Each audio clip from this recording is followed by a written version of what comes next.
Adobe fade in video, there's a couple different ways you can do this. Let's say you want to fade in. Simply put, make sure your video clip is selected and highlighted.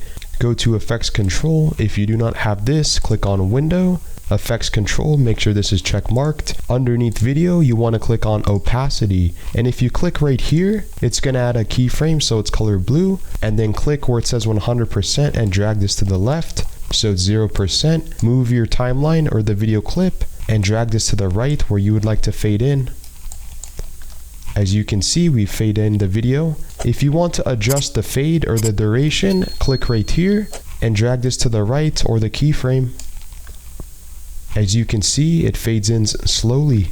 If you want to delete everything, make sure everything is deleted and click the opacity to uncheck.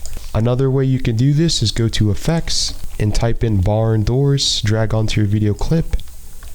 As you can see, it fades in. You can even double click and drag this to the right to make this longer, like so. You can right click and clear. Another way that you can do so is to type in dip. You can add a dip to black. It's the same free Adobe Premiere Pro transition, as you can see, and dip to white. Apply the same thing if you want to make it longer or shorter, completely for free in Adobe Premiere Pro.